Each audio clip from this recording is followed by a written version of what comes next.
and welcome to the Power Monkey podcast. I am Chad Vaughn alongside Dave Durante for the first time ever here, Dave. I've been looking forward to this for a while. This is going to be the first recording for the Power Monkey podcast, and excited to be here with you, man. I'm thankful and honored. Yeah, man. I mean, hopefully the first of many. And I know we've been kind of thinking about doing something like this for a long time, and you finally kind of pushed me enough and convinced me enough that it was a good idea. And I really hope that the listeners and the people that follow us find it to be valuable as well. So I'm pumped about doing this. Yeah, it's definitely going to be an adventure, and there's a lot of things that Power Monkey does and that we work on together, and this is just going to add to that. As you mentioned, we have a lot of ideas and a lot of guests, a lot of topics that we want to cover, and like you said, just the first of many. So definitely looking forward to it. What we want to do with this first recording here is kind of answer a question that really I know you get a lot, Dave. I get it a lot. I think any coach for Power Monkey, anyone that's part of that team, anyone that's part of the Power Monkey family, meaning really any participants for any of the events become truly a part of our family. And we'll talk about that a little bit more. But if someone says they went to Power Monkey camp or they went to a Power Monkey clinic, just that name Power Monkey, I can see why that would be confusing and why people would have questions as to what that is. What exactly is Power Monkey? And that's basically the title for this first recording here. So kind of, I guess, your elevator pitch, Dave. What is your elevator pitch to describe to someone what Power Monkey is? What is Power Monkey? Well, I mean, this is definitely a big question, something that we do get quite a bit in terms of who we are, especially for people that don't know, where our background comes from or have never been to anything we've done. The name is just a little bit strange and out there, but we really feel that it fits well with what we do. And essentially, Power Monkey is all about technique. We are basically a group of former elite athletes in a variety of different fields, primarily starting out with gymnastics and weightlifting, with myself and you being, two of the most visible people within the Power Monkey team. But our whole thought process is trying to bring in some of the best coaches and clinicians and teachers in the world who were once former athletes and have now transitioned into becoming great coaches, to be able to give the next, the next crop, the next group of people who are learning these movements and these sports, a methodology that not only comes from a technical background as a coach, but also gives a perspective of what it was like as an athlete. And it's something that we probably talk about quite a bit, this mix of coach and athlete, and how being a great athlete doesn't necessarily always translate to being a good coach. And in fact, from my experience, most of the time it ends up creating poor coaches. People who are amazing athletes generally have a tendency to find things come to them very easily. They rely a lot on their talent. It's difficult for them to describe the nuance and the challenges that go along with learning something for the first time, because for them, it was just a natural fit. Yeah. And for myself, that wasn't the case. I just wasn't a super naturally talented guy, so I had to kind of analyze and I had to look at things a little bit more deeply. But I think when you do find an athlete who achieves very high levels within their sport, who is a good coach and who can transmit that information well, you have something unique. You have not only a great coach who can disseminate the information, but you have a perspective from the elite side of things that you don't always get from a coach who didn't go through it themselves.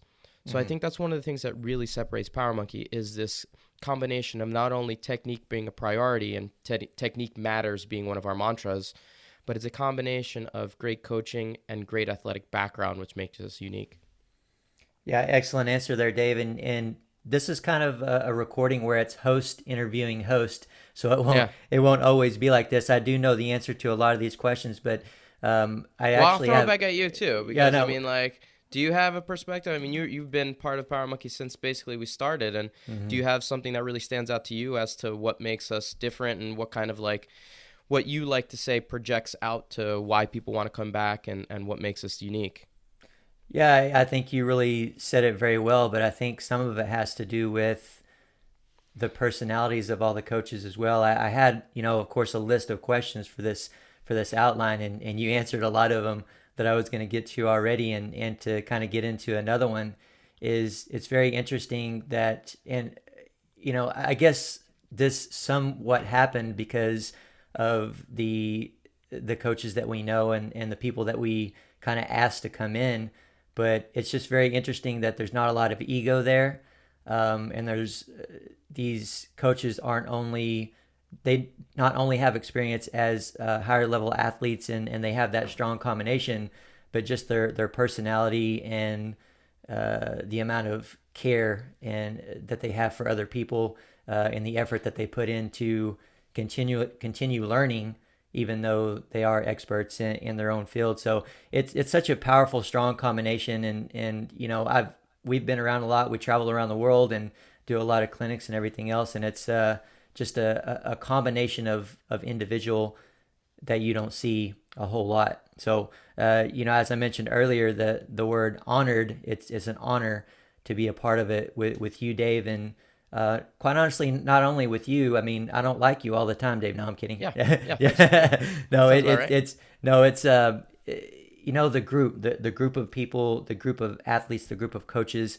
that have become the Power Monkey family. It's truly an honor to be a part of it and to continually learn from all of you guys and the athletes involved as well. But moving forward into more questions for you, like I said, I know the answer to a lot of these questions, but some of them I don't. So I'll be interested to hear a little bit more about it. And one that I do know the answer to is, can you go over where the actual name came from? Because when you think about that name, it makes perfect sense to me. Makes perfect sense to you just because it's been that way from the very beginning, and we've kind of made it make sense too, because we say that power is the weightlifting part of it, and monkey is the gymnastics part of it. But it's definitely not going to immediately make sense to other people. And I wonder too, would you have ever thought of that name if it wasn't for the way that it came about? No way. No, I mean, there's no way I would ever thought about Power Monkey being the name of a potential business that we were going to start. Power Monkey was an existing company, and myself and my partner Shane Garrity, who's the other half of Power Monkey, when we came up with the concept for our ring thing, which is our physical product, it's our 50/50 device on rings to basically help people understand how to learn ring movements more safely with an even spot. You've probably, if you're listening to the podcast, you probably know what the ring thing is at this point. But we were kind of pitching that idea for that product around to a bunch of different equipment manufacturers around the world. And this was almost 10 years ago now, back in 2010, when me and Shane first kind of got things going. And we pitched it around to a bunch of different equipment manufacturers. And the one that showed the most interest and the one that wanted to work with us was Power Monkey Fitness. And they were a small mom and pop shop based out of Florida. And at the time, they were making rigs, and they were doing it as like a side business. They were doing some equipment, some stuff down in the southeast area, and they thought that this was a potential good add into their repertoire of equipment that they were selling, and trying not to get kind of totally taken over by Rogue, who was obviously emerging as the main rig manufacturer. And so we went with Power Monkey Fitness as the manufacturer for our ring thing. And we were just basically trying to sell some ring things. And I was going around kind of as a, traveling salesman with a couple of ring things on my shoulder week to week, gym by gym, just trying to sell these. And over time, they liked our ideas more and more. They brought us on as partners. And then about 5-6 years ago, Shane and I bought them out. And we completely changed the direction of the company into what it is today. So, I never would have come up with the concept of Power Monkey if it wasn't already kind of thrust upon us. And it just seemed like such a good fit with what we were intending to do, who we were partnering with. And so it seemed like a really good fit, and it seemed to work well moving forward. Yeah, that's I always enjoy hearing that story, and I've heard it at least 100 times now. Did you have any visions or thoughts back then or now as to what the name would have been if it wasn't for you guys coming across that name in that way? No, I mean, I didn't even think about ever starting a company. So, I mean, like, to be honest, this kind of happened more organically than us actively seeking out trying to start something. Both Shane and I, Shane comes more from the performing background in the stunt world and had hired me to perform in the Victoria's Secret show back in 2010. And that's how me and Shane actually met. He was a former gymnast as well. And, we were just trying to, we were both doing CrossFit at the time and trying to figure out ways to help out the community. And we thought, coming from gymnastics backgrounds, that something like the ring thing, which is an apparatus that we've used in the gymnastics world just by going to a hardware store and putting a bunch of crap together. And we thought if we could make a really, high quality one, that it could be a useful tool for, people learning gymnastics movements and ring movements. We had no intention of doing anything beyond that. It really kind of happened step by step. I didn't have like a 5 or 10 year plan to say, oh, at this point we're going to be doing camps and clinics and online programming, having an app. Like none of that stuff was, in our minds when we originally kind of started out. It kind of just happened step by step. So for us, like, the idea of actually starting a company and doing things together primarily started just because the ring thing became big enough of a product where we thought that we could kind of branch out into some other areas, and Power Monkey as an entity kind of gave us the platform to launch into some other areas. Now, the most interesting part of that to me is you said Shane was doing CrossFit. I don't think I've ever seen Shane do CrossFit. Oh, yeah. I've seen him do some squats. He can squat really well, but not sure When I've seen him I say do... that, I mean, he came into the CrossFit gym with us and would take pictures and film things. That's the extent of him doing CrossFit. Okay, good. I did just want to clarify that. We want to be honest on this podcast here, Dave, so we have to tell the true story. Maybe we can stretch the truth here and there, but you said that you were basically a door-to-door salesman there for what, a couple years? Yeah. Oh, okay. yeah. So I wonder, through that process, did you, you went to college, you've got a degree. This is not a question that I've ever asked you. Did you ever have thoughts of basically, what the hell am I doing? I need to look into doing something else. Did you ever have those thoughts, or were those just moments for you to think about how you wanted to take it further? I'll tell you who definitely had that thought. My dad, who was like, what are you doing with your life? What are you doing selling these things? Like going to city by city trying to sell these things off your back. He's like, you went to Stanford, you got a degree in biology at Stanford. Like, any thought of actually using that degree for anything useful? Like, no, not so much. So I definitely had that same thought. Like, what are we doing? Like, but to be honest with you, like, I was loving it and I was having fun and I was making enough to be able to support myself. I was doing some other side projects, teaching and coaching and helping out with some other areas. I was working with some other brands at the time and things like that. And so, I was making enough for me to live in New York City, which is very difficult to do. But it was enough for me to get by. And for me, that's all that was needed. I didn't need anything like extraordinary. I didn't need like this incredible, amount of wealth or success to be able to wake up every day and really be excited about what we're doing. And to be honest, that's the thing that kind of continued to push me, is that I've always wanted to see my sport grow. And I know you're probably the same way with wanting to see Olympic weightlifting kind of become a little bit more mainstream and get a little bit more publicity. But I just love gymnastics. I love the sport. I love what it can do for people. It does not mean that you have to go on to elite gymnastics and, compete at the Olympic Games or anything. I just find it to be such an incredible tool for people to be able to live healthier, better quality of life, move better, and all the things that we constantly stress. I want more people to be excited about gymnastics. So, selling ring things, door by door and gym by gym was a way for me to bring gymnastics to more people. And I loved when people got in it for the first time and were so excited and be like, oh my God, I can do a ring dip. I can hold myself in support and understand kind of what my shoulders are supposed to be doing, what my feet are doing, and understanding position a little bit better than me trying to jump up on an actual set of rings and being all over the place. And that excitement and that ability to kind of give people a feeling of what it's like to be a gymnast just makes me so incredibly happy. And so, like, the fact that I was door-to-door salesman at the time was a stepping stone in the process of what my end goal has always been, to help build the sport and get more people to be excited about gymnastics. Yeah, that's awesome. And to help build the sport, what you've organically gotten into is coaching and teaching more people. And anyone that knows us, anyone that's been a part of a Power Monkey event in any way, any of the coaches that are a part of this Power Monkey family, technique matters. That's the premier goal. That's the premier emphasis. You said it earlier. It's kind of the motto of Power Monkey. It's on the front page of the website, right? Technique matters. Yep. So that's obvious as a teacher and a coach, but tell the listeners your experience as an athlete.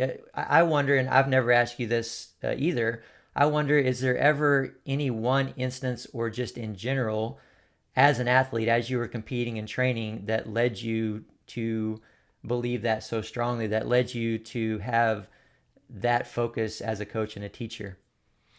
Yeah, I mean, I think it sometimes gets lost when people are learning things quickly, the importance of technique. But any area of life, any expertise, not just in the sporting world, not just in gymnastics or weightlifting, you ask anyone that's succeeded at a high level, and they'll tell you the importance of a good foundation. They will express to you that you can't be a good painter unless you're a good draftsman.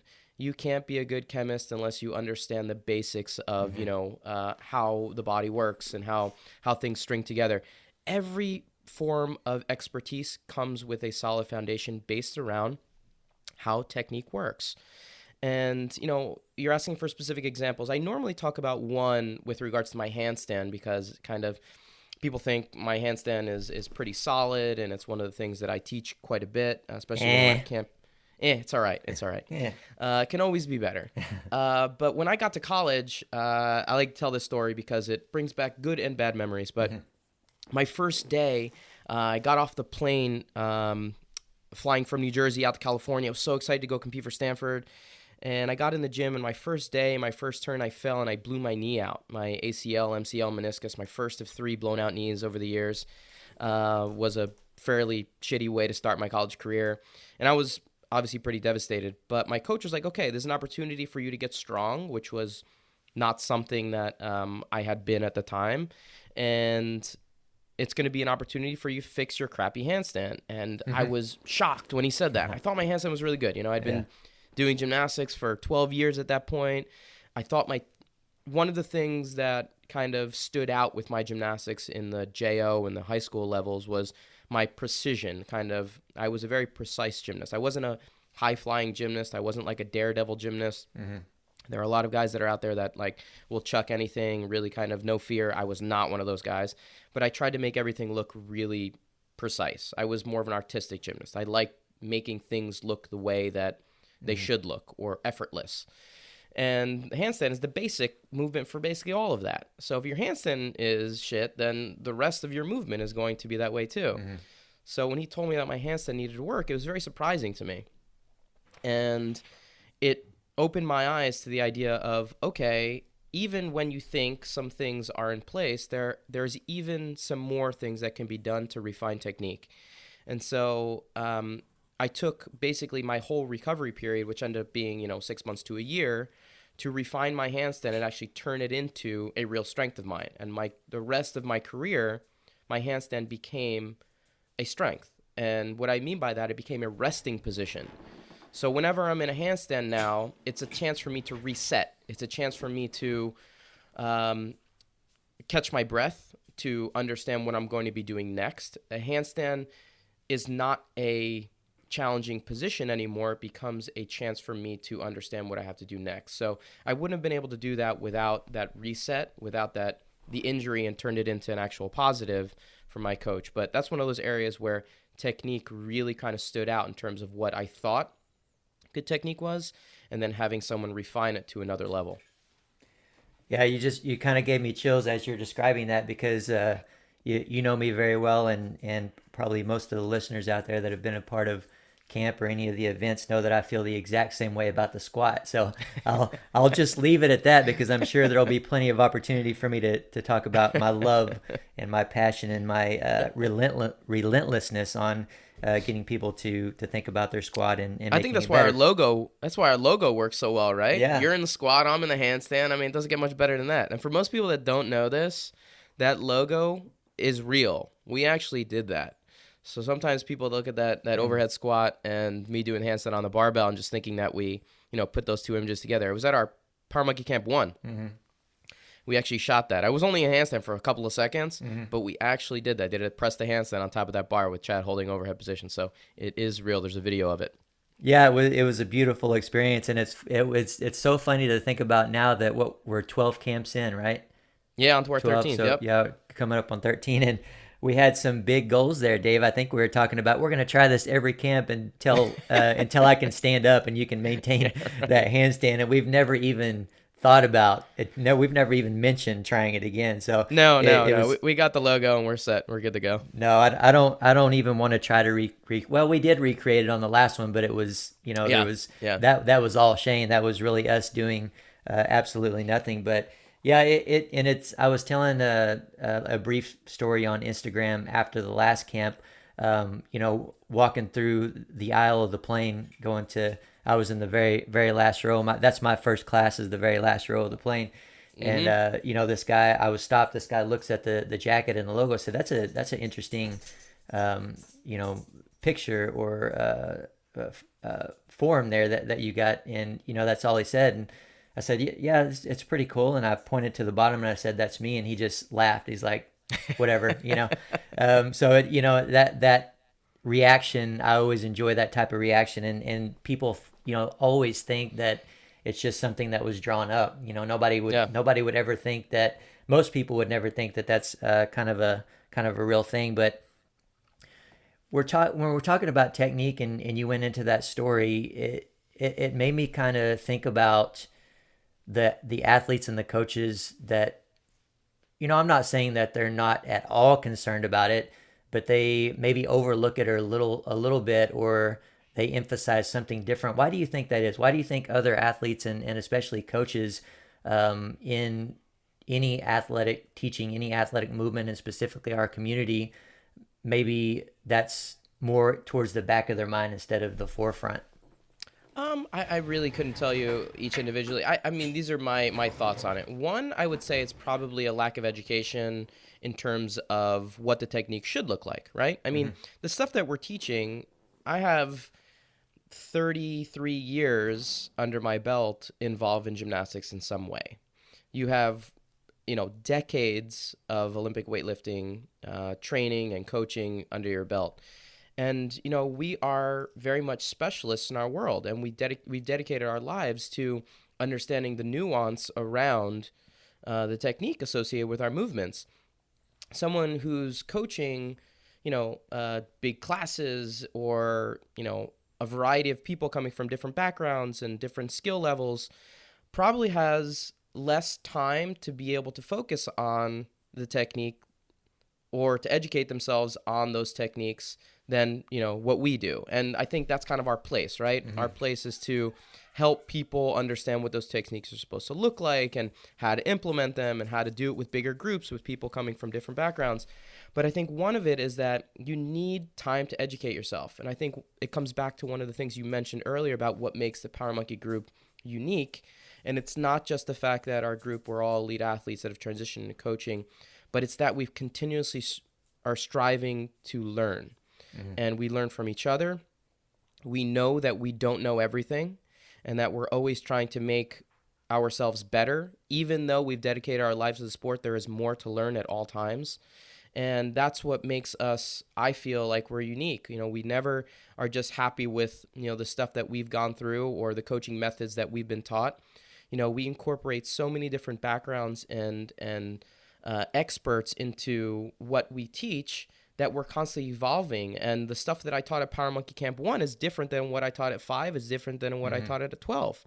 Right. And it's because of us constantly trying to evolve and learn and take into incorporation what, our PTs, Dan Pope and Dave Tilley, and the rest of our medical staff kind of deem to be what's the most up-to-date research that's being done, and what does science say about these specific movements, and how can we be moving better and more with longevity in mind. And so we've just been able to incorporate things that I think the everyday coach, it's really, really challenging for them to do unless they take the time to delve into the learning side.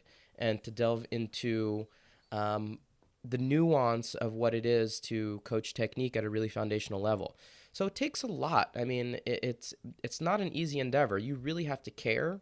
You have to care about the people that you work with. You have to care about, going into the gym every day and trying to put out the best product you possibly can, being up to date on what you're talking about, and consistency. And this is something that we'll probably talk about in a variety of different ways, but consistency in terms of coaching. You need to be able to talk to people about those techniques differently, meaning that everyone learns differently. Yeah. So like, the note or the cue or the detail that you give to one person might not resonate at all with one person. It might be the perfect cue for someone else. So the more you coach and the more you are in person with people on a regular basis, the more you're going to be able to pull from a tool belt that has the ability to, have those notes resonate with more and more people. And I think that's one of the things that allows us to kind of stand out, is that we're constantly teaching, we're constantly working, we're constantly learning, that we've dealt with people who have never lifted a barbell above overhead, all the way up to people that have gone to the Olympic Games. And so we've dealt with people at every skill level, every age bracket, and so it's allowed us to really, kind of refine and focus the way that we teach our methods and the way that we try to get those methods across to other people. Yeah, and I will say that I do believe most coaches, especially in the community that we're a part of, are very interested in learning how to teach technique better, and they're always, trying to figure out different ways that they can do that. But, you know, to go along with what you're saying, those few coaches out there that may de-emphasize it and may say something along the lines that indicates technique doesn't matter as much. It's just about getting strong. And I know that there are a lot of athletes out there that I've heard say that those pretty much exact words. I just need to get stronger. I just need to get stronger. And that's true after you reach, the highest level of technique and as you're continually working on your technique. But for me, I think I've come to understand that it's when they say that and when they indicate that, it's more of a, especially for the athlete, perhaps a justification of their own faults and their own inability to maintain certain positions and certain positions that require a lot of mobility. Maybe they're really tight, and so they're just kind of finding a way to justify that. And I can certainly relate to that in some aspects and understand that. But I think with what we do and what we hope to accomplish with those individuals and with all individuals is getting to them to understand on a deeper level how meaningful technique truly is and how meaningful it can be if they just take some time, however long that time will be, to make those adjustments to open up the mobility a little bit so they can execute better technique, for example. And Yeah, you and mentioned, yeah, go ahead. I just want to mention one more thing. I didn't mean to at all insinuate that it's easy. And being able to teach at that high level and to be able to understand technique at that level is very, very challenging. And it takes a very long time to be able to really master, not only the understanding of the technique, but then explaining it to people and to be able to pinpoint the deficiencies that are going on with the movement that are happening in a split second. And I think, me, you, and Chris Hinshaw doing more things together. And I love when we get together because we talk about such interesting topics. But one of the things that we always talk about is within our own specific fields, when someone's doing a specific movement, we're able to see so many different areas of fault just because we've seen that movement happen so many times. So if you're watching someone do a snatch, you can see things happen from the ground up in slow motion because you know where the fault can happen. You know how to pinpoint them. Same thing with me if I'm watching someone do a muscle up or if Chris is watching somebody run. Those things happen after years and years of experience. It's not to say that, this type of learning is easy or can happen overnight. It's very, very challenging to do, but I do think that's one of the stepping stones or the maybe roadblocks that come along with, teaching big classes or people not emphasizing technique side of thing enough. yeah, and I do want to confirm that a big part of what we do, of course, Dave, is not only teaching and coaching athletes and people that want to be better at the movement, but teaching coaches how to coach the movement. So that's something we're very passionate about and that we do a lot of. And I think probably it's perhaps what I do more of at the moment. And so we are very passionate about that too. And I'm sure that we'll have plenty of recordings that are designated to helping coaches be better coaches and be better at teaching. And a lot of it has to do with kind of what you said, Dave, teaching them where to direct their eye. You know, if you're looking at the movement as a whole, for example, you're going to miss a whole lot of specifics. And when I say a whole lot, I mean you're going to miss the 2 or 3 key parts of the movement that you really need to be zoned in on and most concerned about. And so that's, to me, a lot of what teaching a coach is directing their eye to the specific part of the movement that's most important. And we won't dig into that too much now, Dave, because we could spend hours upon hours on probably just one movement each. So we'll kind of move on here. But you mentioned the name of a couple of our PTs earlier, and we do have a big team of coaches, and so it's probably impossible to name all of them and to talk about all of them in the detail that they deserve. And so just know, listeners out there, just know that we are planning to have each of them on, as we record, and they're going to help. But we're going to get to know them a little bit more for you guys, and they're also going to help us cover certain topics, of course, in their field of expertise to teach you guys and to help you guys out a little bit. But we've, in many different words and many different ways, Dave, we've defined what is Power Monkey. In your words, who is Power Monkey? And I guess first we can start with, you mentioned Shane earlier. He's your partner in Power Monkey Fitness, the business. And can you mention maybe a little bit more about him and some of the folks that are behind the scenes, like Sadie, for example? Sure. So a couple more notes on Shane. I think he doesn't like the spotlight. He doesn't like, he's great in front of a camera. In fact, most of his, main job is in front of a camera. He's a stunt man that's primarily what he does on a regular basis in New York and LA, and, works a lot on TV and film, doing some really, really amazing projects. And he's incredible at that part of his life. He's one of the more creative guys I've ever met in my life, and he's added such a creative impact to Power Monkey. Along with Shane, we have another core group of people that are just incredibly influential and critical on a daily basis that have a variety of tasks. My wife, Sadie, plays a huge role. She's full-time with us, and we work out of here in Portland, Oregon, and New York City, kind of back and forth. She does a lot of our logistics, a lot of work with our Ring Thing and our Ring Thing class and our certification that we've created. She does a lot of back-end stuff for us and working on our social media as well. She kind of is the glue that holds the whole thing together. And then, obviously, her role with camp is just absolutely paramount. She does a lot of logistics and holding everything together with camp as well. So Sadie is fundamental to the business running on a regular basis. Mike Service, who's kind of one of your counterparts on the Olympic weightlifting side. Mike was a USA weightlifter himself and one of our weightlifting coaches on our staff.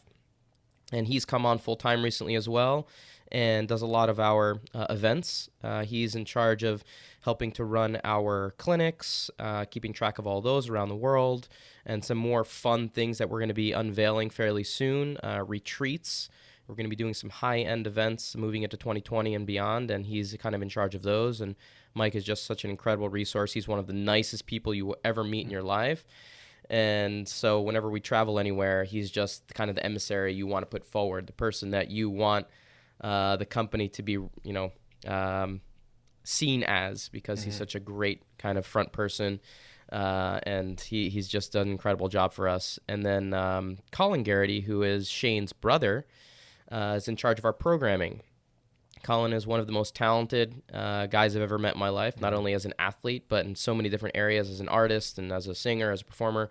The guy is just, there's nothing he can't do. And when he really puts his mind to something, it turns out to be, better than 99+% of the population's attempt at that particular field. He's just amazing. And so he's in charge of our programming, our online content, our app, our customer relations with regard to the app, and helping to create a lot of our platforms through our online and our app site. So they're working, Sadie and Colin are also working on a really new project that we're excited about launching in 2020. It's going to be an academy. I won't get too much into it right now, but it'll be another phase of where we're going with our programming. So those are kind of the main core group. We have some other behind the scenes that assist in some other areas. Kat and Hannah, I want to give you guys a shout out as well because they help out a ton. But those are kind of the main people that work on a regular basis with Power Monkey. Yeah, it's an incredible team, and it's been really awesome to watch it grow through the years, and for Power Monkey to be able to add these folks on, like you said, full time, which I mean, it has to make such a huge difference to be able to get the things done. And I've heard Sadie talk about and you talk about a lot of the stuff that she has to do behind the scenes, and it's for 2 camps a year. Think about we do 2 week-long camps a year, and that's pretty much easily a full-time job, just Oh, yeah. keeping that going. I can only imagine. So much respect and much appreciation to those guys for keeping us going. And so basically I just get to do nothing but show up at camp. That's all I do. So that's my joy. But going into now, and we've said a little bit about that. Most of our coaches are former elite athletes, and not all of them are. There are a few here and there that kind of came in and they were interns, so to speak, and they've been able to learn how to coach and deliver the teachings in the way that we do, and that's really cool to see as well. But can you go, because a lot of coaches out there that maybe, and maybe it's because they don't have the specific background, but I've definitely heard a lot of people through the years say that if you are a good athlete, you can't be a good coach. And I remember hearing that before I even wanted to become a coach. Before CrossFit came around, I wanted actually nothing to do with it. And I kind of believed it. I kind of believed that statement. But certainly with Power Monkey, I think you can spend a couple minutes with any of our coaches, and if they're talking to you about their field of expertise, and that they're a former elite athlete, you're going to know that statement is completely untrue. So can you elaborate a little bit more, Dave, on the group of coaches that are a part of Power Monkey, and can you pick out what it is exactly for them as former elite athletes that makes them so special in being a coach and a teacher? What is it that allows them to take their experiences and translate it into coaching and teaching other people? Yeah, I mean it's a elaborate question, and we touched on it a little bit in the beginning. And I don't think that all elite athletes are good coaches. In fact, it's more likely than not that elite athletes become good coaches. But I do think that when you find the combination of a great athlete who can coach well, it's something unique, and it's something that adds something to the conversation and adds something to the ability to get across to an athlete who's learning something new that someone who didn't go through those experiences just doesn't understand. And the reason why I say that is from my own experience. The last coach of my college career, or my competitive career, was one of the great Soviet gymnasts, was world champion, and he was an amazing coach. My experience with him was something very, very unique in the sense that not only did he technically understand the information that he was teaching me new skills and getting me ready for competitions, but he understood the mindset of an athlete, and he understood the roadblocks and the challenges that come along with every phase of being an athlete. Not just being in competition, not just learning a new skill, but every phase of being an athlete. I always told people that he could read my mind, and he was able to coach at a level that I had never seen before. I would come into the gym, and I even challenged myself sometimes because I knew how I felt, but I wanted to see whether or not he could figure out how I felt. Mm-hmm. and he would push or back off just according to my limited interaction with him when I came into the day.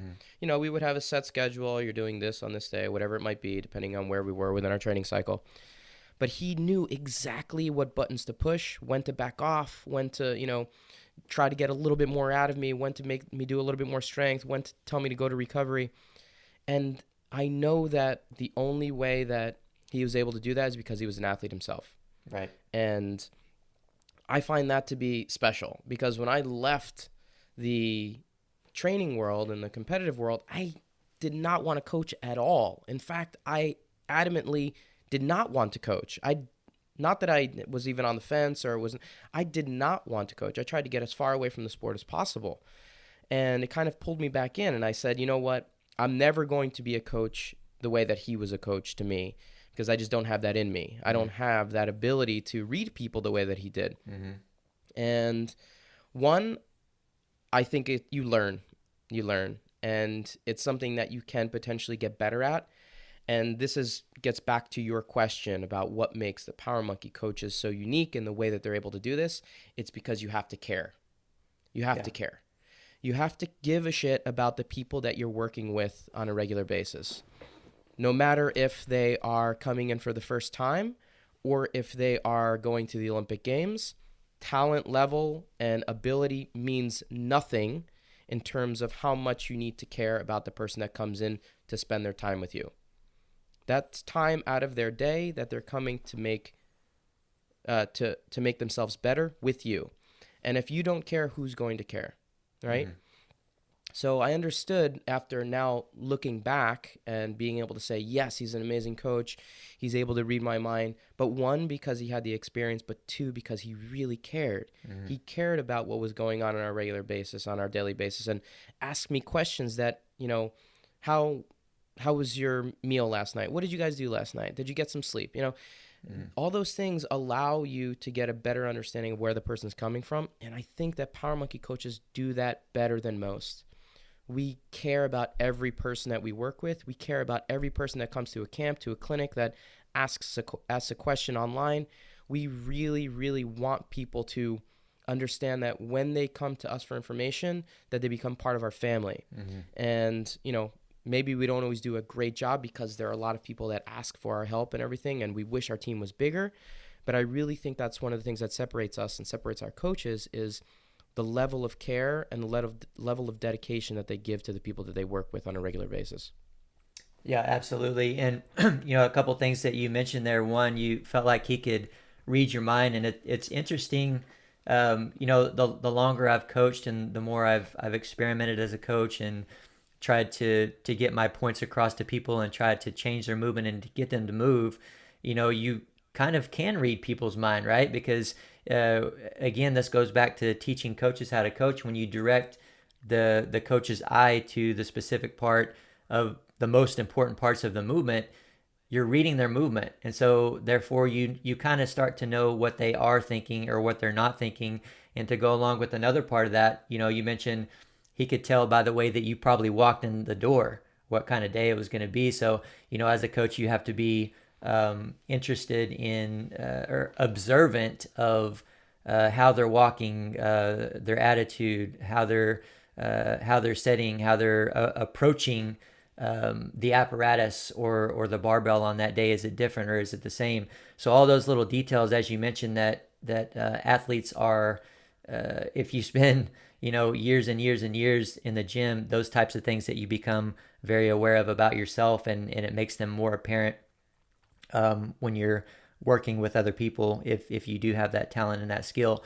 And you talked about the people that we do come across, that we do work with. And I want to mention, when we ask the question of now, who is Power Monkey, the participants of any Power Monkey event, it's a true statement. It's not something that we say because we're trying to make the business look better. It's not a selling point.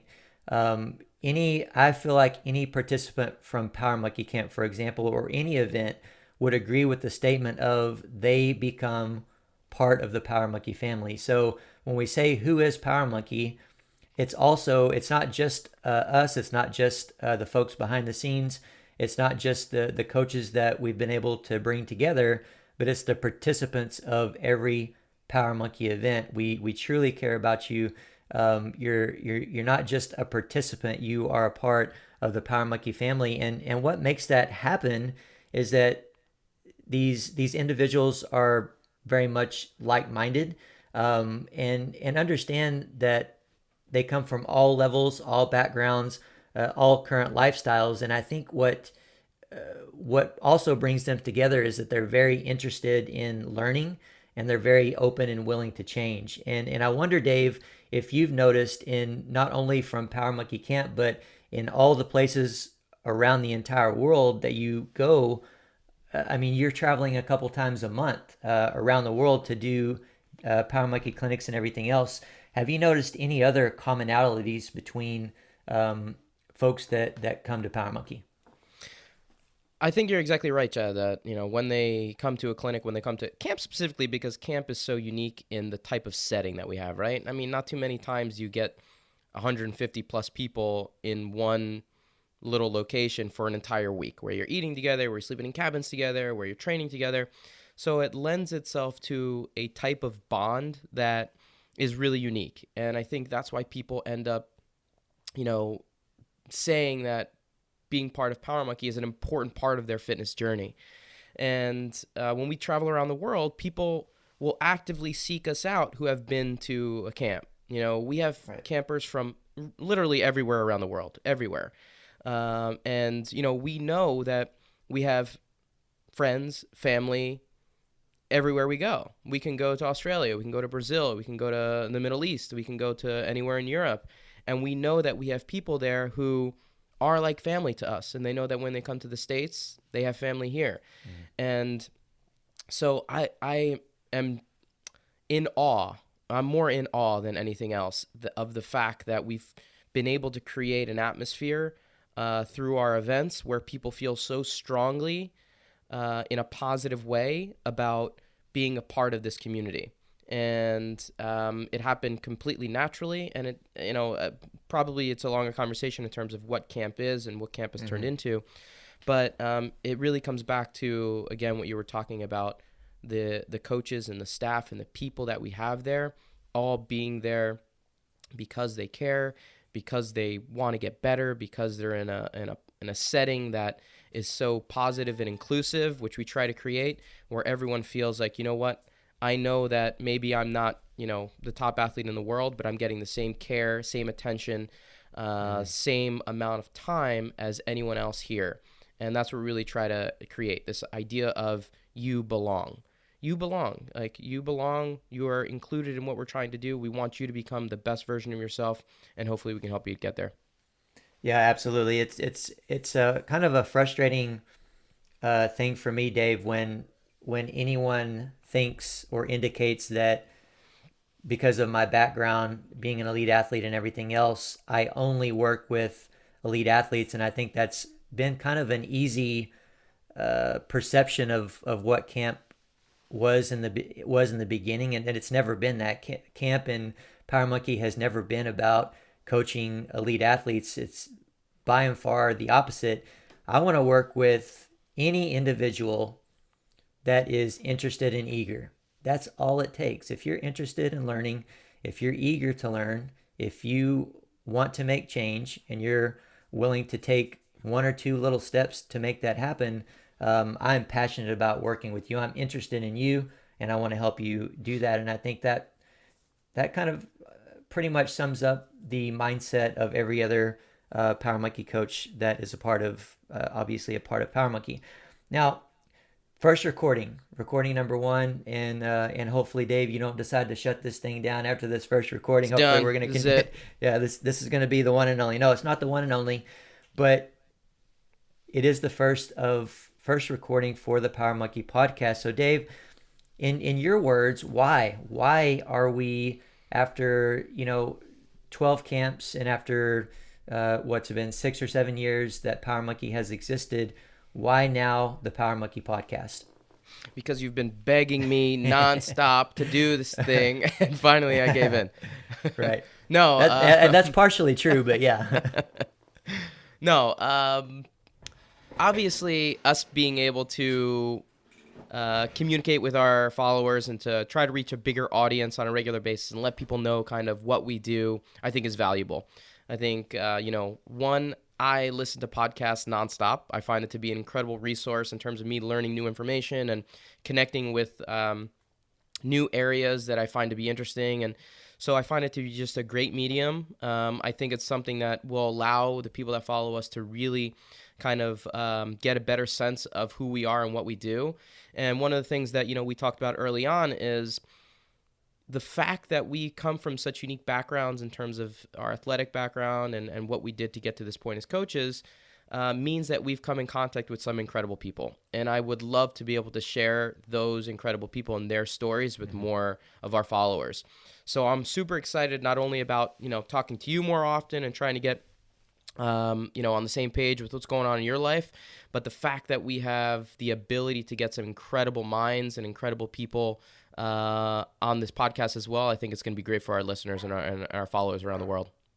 Yeah, absolutely. I'm just going to try to keep up with you, Dave, and not become even more of an annoyance to you. That's my whole goal with the whole thing. But yeah, absolutely. It's as you know, I've been a part of a number of other podcasts. I'm the co-host of the official USA Weightlifting podcast with another Power Monkey coach, another one of our weightlifting coaches, three-time Olympian Cheryl Hayworth. So it's for me personally, it's a great outlet for expression, for expressing, what I know about weightlifting, and just on life in general. And so it's an awesome outlet for me. It's through Power Monkey Camp, I became a little bit more outgoing. But if I'm face to face with someone, I'm still relatively shy. But on a podcast, I can open up a little bit, right? So it's a lot of fun for me. And of course, as you mentioned, Dave, it's going to be fun to be able to talk to you a little bit more often as we go. Just for the listeners, we don't know completely the direction that this is going to take, but we're going to be recording and potentially these recordings will be on YouTube. I don't know if you guys will have the pleasure of seeing Dave's pretty face or not on there, but eventually we might make that happen as well. And we will have instances, Dave, where we are together at a clinic or at Power Monkey Camp where we will get some recordings in. And I think there's going to be opportunity. Some of the things that you mentioned you want to do, Dave, is through these podcasts be able to video movements and stuff like that on occasion, so you guys can look out for that as well. Now, two final questions that I have for you, Dave, here, and we're going to be able to wrap this thing up pretty quickly. And one is we're going to play the random question game, just a fun little game that we do every now and then on the USA Weightlifting podcast. And so I want you to pick a number between 1 and 9, and depending on which number you pick, there'll be a question associated with that. 3. Number 3. Well, I will say, Dave, you're unique because most people, for some reason, pick number 7. All But right. number 3 is a great question, and it is, what is your favorite curse word and why? Ooh, I don't think I can say that on the air. You don't have, maybe you can indicate which one it is, but Well, I'm from New Jersey, and cursing is just a part of how we speak. I know there's a lot of listeners that maybe don't appreciate that kind of talk, but the F word is something that I use quite often, maybe more than I should. It's just a very useful word in a lot of situations, so I'd have to give it up for the F word. yeah, well, it's a way to, I think for a lot of people, it's a way to, one, express yourself, but also to relieve stress, right? Like you're trying Oh, to, no doubt. you're trying to get the stress out of your body, and that's a good way to do it. I want to tell a kind of a funny story about my daughter. So for those of you that know my daughter Ella, she's kind of a shy kid. She takes after me, and between my wife is somewhat antisocial as well, so she kind of doesn't have a chance. But She says she told us the other day that she cusses in her mind when she gets frustrated and upset, and that's also her favorite word to use. So we were kind of like, well, do we want to like discipline her in some way on this? And there's nothing we could really say because it was just funny. So we got Yeah, a it's good pretty laugh funny. out of that for sure. Um, and the final question that I have for you, Dave, is after all these years of us working together and doing Power Monkey, and of course we have all these other disciplines involved beyond gymnastics and weightlifting, but are you finally ready? Are you ready to finally admit that weightlifting is far better than gymnastics? And cut. We are done with the podcast. To be honest with you, no. The answer is no. But I will say that I think I would have been a better gymnast if I would have done more squatting. And I wish I would have had someone kind of incorporate more squat training into my gymnastics regimen. I've had weak knees my entire career. I had 3 blown out knees, ACL, MCL, meniscus, all 3 times, 2 on my left, 1 on my right. It was definitely one of my big limiting factors. And I do think that having incorporated Olympic weightlifting into my career would have been a benefit. So do I think it's a better sport? No. Do I think it would have helped me out in terms of longevity and injury prevention? Absolutely. Yeah, that's really That's cool. as close as you're gonna get to me saying Well, something good that's about weightlifting. yeah, no, I'll definitely take that. I mean, it pains me when you say no, but it also makes me feel good when you you say those things specifically about the squat because you know how much I love the squat, and I definitely agree with you. And I think our PTs that are involved with Power Monkey and Dave Tilley specifically coming from the gymnastics world, he's doing an incredible job putting out information to try to bring those worlds together a little bit more to try to use some movements from weightlifting and other sports, other movements to help gymnasts be better gymnasts and also have greater health and longevity. And I love to make fun of gymnastics, so it's really hard for me to say this, but I certainly have a higher level of appreciation and understanding for gymnastics. Now, I never hated gymnastics as much as I hated powerlifting at one point, which is not true anymore either. I have such a higher level of appreciation for powerlifting too. It's just because I was confused as a powerlifter for so long. People would always ask me how much I bench, and every time somebody asked me that, it made me dislike powerlifting. But I will tell you that in my weightlifting programs that I give to people all the time, there's almost not a day that goes by inside of those programs. Now, not all of them, but almost not a day that goes by that there's not some sort of gymnastics movement included, whether that's a piece of mobility or something else to help offset an imbalance they have. So if you're on my online program, you probably see very regularly videos of Dave Durante inside of those You know programs. it. So it's it's and that's what we do. We take information from not only gymnastics and weightlifting that are a part of Power Monkey, but all of the disciplines that are a part of Power Monkey, and we try to bring them together and learn from each other and deliver those messages and that content out to you guys, the listeners. And that's a lot of what you can expect from the Power Monkey podcast as we move forward.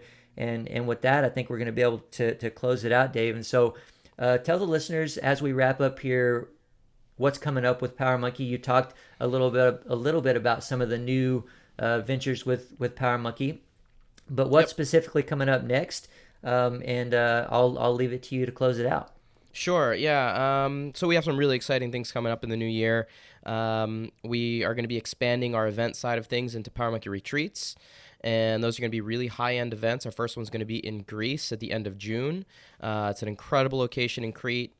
Really, really incredible facility and location right on the water. Really small group sessions, great coaches, great food. And we're going to be branching out into a lot of different areas around the world that are kind of similarly beautiful. We're hoping to go to Cape Town, South Africa, into Kauai, to Chiang Mai, Thailand, and then to hopefully into Galapagos in Ecuador, come into 2020 into 2021. And the other side of where we're growing the business is on our online platform. What you mentioned earlier about coaching the coaches. We're going to be creating our Power Monkey Academy, which is going to be a certification and something we're branching out into much more in terms of courses and testing and ways for coaches to get more of that coach's eye, like you were talking about. And it's going to be a full online course that we're kind of building out. So our Power Monkey Academy and our retreats are going to be two areas we're really excited about moving into 2020. And so keep an eye. Our regular things are still going to be going on. Our camp, our app, our online programming, all that stuff is still there. Our Ring Thing certifications are all still there. So just kind of building on this little business that we call Power Monkey. So we're excited about what's coming into 2020. Yeah, for sure. As you were talking about those new things coming up and some of the places that Power Monkey is going to be going, it sounds like a lot of fantasy. But I'll tell you, knowing Dave, I was doubtful of him when he first brought the idea of Power Monkey Camp to me. I'll have to admit. So I think probably some of his motivation is just to prove me wrong, knowing him. That's a majority of it. Yeah. but no, it's incredible, and Power Monkey always does an incredible job with anything and everything that we do, and we're looking forward to working hard for you guys to make these things happen. And as mentioned, that's going to be it for this recording.